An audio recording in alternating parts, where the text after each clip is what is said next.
तर शेवभाजीसाठी आपण कांदा, टोमॅटो, लसूण आणि अद्रक याची पेस्ट करून घेतलेली आहे आणि ती तेलामध्ये आपण याप्रमाणे परतून घेणार आहोत आणि त्यामध्ये थोडेसे वाटाणे घातलेले आहेत। तर हा मसाला स्लो गॅसवरच परतून घ्यायचा आहे, तो पण तेल सुटेपर्यंत।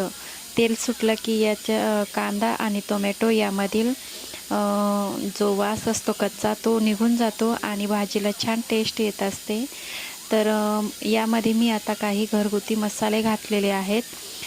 तर मसाले टाकताना ते सूट नाही झालं तर तुम्हाला मी पुढे दाखवतेच कोणकोणते मसाले घातलेले आहेत ते। तर यामध्ये मी घातली आहे थोडीशी हळद, धने पावडर आणि त्याचप्रमाणे मी घातले थोडंसं सब्जी मसाला आणि लाल तिखट आणि हा घरगुती मसाला आहे। तर हे घालून आणि थोडंसं परतून त्यामध्ये आता आपण थोडंसं पाणी घालून घेऊया ग्रेव्हीसाठी। तर थोडंसं झाकण ठेवून आणि थोडी वाफ दिली त्यानंतर आपण आता पाणी घालणार आहोत। तर तुम्हाला जितकी भाजी पातळ हवी तितकं पाणी घाला। तर मी जास्त नाही, फक्त 1 ग्लास पाणी घातलेलं आहे आणि आपण आता त्याला एक उकळी येऊन देऊया। त्यानंतर शेव घालायची आहे आणि त्यावर थोडीशी कोथिंबीर घालायची आहे। तर हे पण परतून घेतलं आणि आता आपण त्याच्यावर झाकण ठेवून थोडीशी वाफ काढून घेऊया त्याची।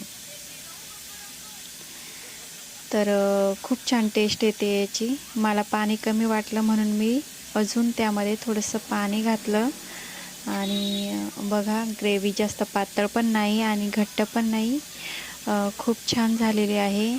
आणि आपण आता याच्यावरती कोथिंबीर घालून घेऊया।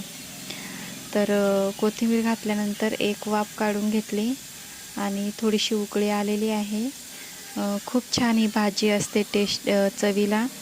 तर या घरगुती पद्धतीने तुम्ही नक्कीच शेवभाजी करून बघा, खूप छान टेस्ट येत असते। तर एक उकळी परत काढून घेऊया आणि आता आपण वरतून यामध्ये शेव घालूया। तर बघा खूप छान या प्रकारे भाजी केल्याने खूप छान चव येत असते। तर शेव घालून घेतली आणि आता आपण याला एक उकळी आणून घेऊया। तर व्हिडिओ कसा वाटला कमेंट करून नक्कीच सांगा आणि हो व्हिडिओला लाईक, शेअर आणि सबस्क्राईब मात्र करायला विसरू नका। तर प्लीज व्हिडिओला सबस्क्राईब नक्कीच करा। भेटूयाच पुढच्या व्हिडिओमध्ये, तोपर्यंत बाय।